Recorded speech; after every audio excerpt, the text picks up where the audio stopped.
আমাদের মা ছিল অশ্রুবিন্দু, দিনরাত টলমল করত।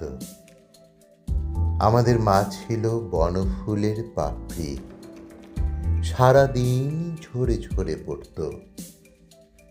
আমাদের মা ছিল ধান ক্ষেত, সোনা হয়ে দিকে দিকে বিছিয়ে থাকত। আমাদের মা ছিল দুধ ভাত, 3 বেলা আমাদের পাতে ঘন হয়ে থাকত। আমাদের মা ছিল ছোট্ট পুকুর, আমরা তাতে দিন রাত সাঁতার কাটতাম। আমাদের মার কোনো ব্যক্তিগত জীবন ছিল কি না আমরা জানি না। আমাদের মাকে আমি কখনো বাবার বাহুতে দেখিনি। আমি জানি না মাকে জড়িয়ে ধরে বাবা কখনো চুমু খেয়েছেন কিনা। চুমু খেলে মার ঠোঁট ওরকম শুকনো থাকতো না। আমরা ছোট ছিলাম, কিন্তু বছর বছর আমরা বড় হতে থাকি।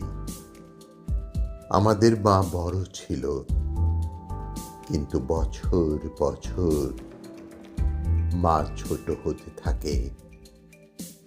6ষ্ঠ শ্রেণীতে পড়ার সময়ও আমি ভয় পেয়ে মাকে জড়িয়ে ধরতাম। 7ম শ্রেণীতে ওঠার পর ভয় পেয়ে মা একদিন আমাকে জড়িয়ে ধরে। আমাদের মা দিন দিন ছোট হতে থাকে। আমাদের মা দিন দিন ভয় পেতে থাকে। আমাদের মার বনফুলের পাপড়ি নয়, সারাদিন ঝরে ঝরে পড়ে না। আমাদের মার ধান ক্ষেত নয়, সোনা হয়ে বিছিয়ে থাকে না। আমাদের মা আর দুধ ভাত নয়, আমরা আর দুধ ভাত পছন্দ করি না। আমাদের মা আর ছোট্ট পুকুর নয়, পুকুরে সাঁতার কাটতে আমরা কবে ভুলে গেছি।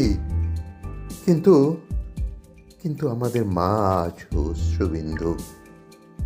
গ্রাম থেকে নগর পর্যন্ত আমাদের মা আজও টলমল করে।